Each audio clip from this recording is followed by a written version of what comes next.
mahasiswa semuanya, apa kabar? Semoga selalu dalam keadaan sehat. Perkenalkan, nama saya Liana Wijaya, yang akan membawakan video pembelajaran dengan judul Introduction to Business and Management, atau Pengantar Bisnis dan Manajemen. Adapun hasil pembelajaran yang diharapkan setelah rekan-rekan menonton dan mendengarkan video pembelajaran ini, yaitu yang pertama, mampu memahami 4 fungsi manajemen. Yang kedua, mampu menjelaskan perbedaan dari visi, misi, tujuan, dan sasaran. Yang ketiga, mampu mengidentifikasi kekuatan, kelemahan, peluang, dan ancaman yang potensial pada perusahaan. Dan yang terakhir, mampu menjelaskan level-level dalam manajemen. Adapun garis besar video pembelajaran ini akan membahas yang pertama, perubahan fungsi manajemen saat ini, yang kedua, 4 fungsi manajemen, yang ketiga, visi misi, tujuan, dan sasaran, yang keempat, analisa SWOT, dan yang terakhir, level dalam manajemen. Kita akan mulai dengan topik yang pertama, perubahan dalam fungsi manajemen saat ini. Alih-alih memberitahu karyawan apa yang harus dilakukan, manajer saat ini cenderung memberikan karyawan suatu kebebasan bagi mereka untuk membuat keputusan berdasarkan informasi mereka sendiri tentang cara yang terbaik untuk menangani pelanggan. Menurut Anda, bagaimana tanggapan Anda sebagian besar jika karyawan diberikan kesempatan demikian? Apakah Anda lebih suka manajer Anda sebagai seorang bos atau sebagai seorang leader? Saya tunggu jawabannya di kolom komentar di bawah ya. Sebelum jauh membahas tentang manajemen, mungkin saya akan memberikan definisi singkat apa yang dimaksud dengan manajemen. Manajemen adalah proses yang digunakan untuk mencapai tujuan organisasi melalui perencanaan, pengorganisasian, memimpin, dan mengendalikan orang serta sumber daya organisasi lainnya.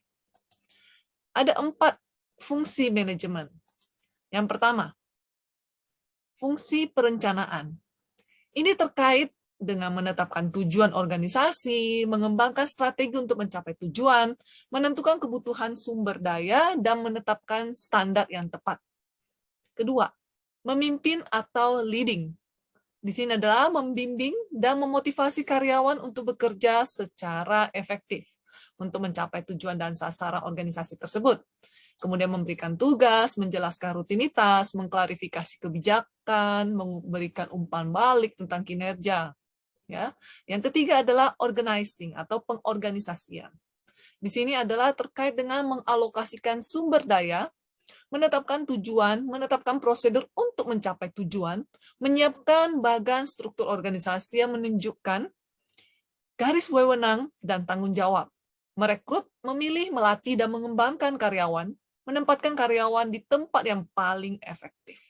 Dan fungsi yang terakhir adalah controlling atau mengendalikan, yaitu mengukur hasil terhadap tujuan perusahaan, memantau kinerja terhadap standar, menghargai kinerja yang luar biasa, mengambil tindakan korektif jika diperlukan.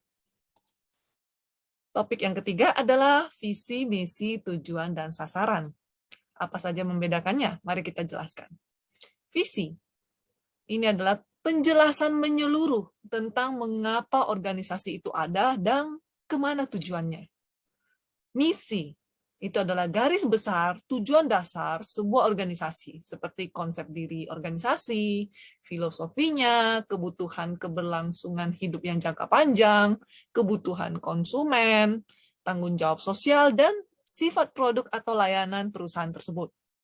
Goals atau sasaran, pencapaian jangka panjang yang luas yang ingin dicapai oleh organisasi.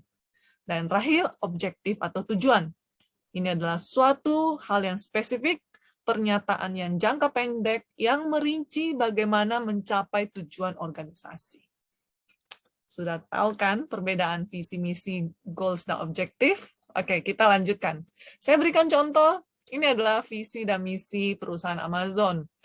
Misinya adalah, we strive to offer our customer the lowest possible prices the best available selection, and the utmost convenience. Ini adalah cara dia untuk mencapai visinya. Kemudian visionnya, to be Earth's most customer-centric company, where customer can find and discover anything they might want to buy online. Oke, sangat jelas ya, visi dan misi. Oke, kita lanjutkan dengan analisa SWOT, Strength, Weakness, Opportunities, and Threats dalam perusahaan. Apa saja yang termasuk potensi kekuatan internal? Itu adalah kompetensi inti utama di perusahaan, pemimpin pasar yang diakui, strategi area fungsional yang disusun dengan baik, manajemen yang sangat kompeten atau profesional, mendapatkan keuntungan biaya, dan juga kampanye iklan yang lebih baik. Ini adalah potensi-potensi kekuatan yang bisa dimiliki dan bisa ditingkatkan oleh perusahaan.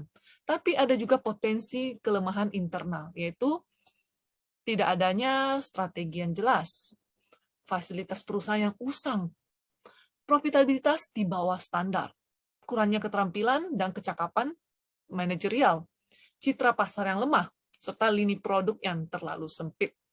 Selain itu, ada peluang eksternal yang potensial, yaitu kemampuan untuk melayani pangsa pasar baru, memperluas lini produk, kemampuan untuk mentransfer keterampilan atau teknologi ke pasar atau produk baru, menurunnya hambatan perdagangan di luar negeri yang menarik pasar, lalu kemudian kepuasan di antara perusahaan pesaing, kemampuan untuk bertumbuh karena peningkatan pasar, dan yang terakhir, potensi ancaman eksternal, masuknya pesaing asing berbiaya lebih rendah, meningkatnya penjualan produk pengganti, pertumbuhan pasar yang agak lambat, persyaratan peraturan yang mahal, kerentanan terhadap resesi dan siklus bisnis, dan terakhir adalah perubahan kebutuhan dan selera pembeli.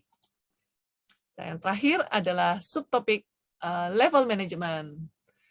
Di sini dikategorikan bahwa dalam manajemen terdiri dari beberapa level. Yang pertama adalah yang paling atas, top manajemen atau manajemen puncak. Ya, ini adalah tingkat tertinggi dari manajemen yang terdiri dari presiden, eksekutif, perusahaan yang mengembangkan rencana strategis. Kemudian ada middle management, ini adalah tingkat manajemen yang termasuk manajer umum, divisi manajer, dan manajer cabang, manajer pabrik yang bertanggung jawab atas taktik perencanaan dan pengendalian tersebut.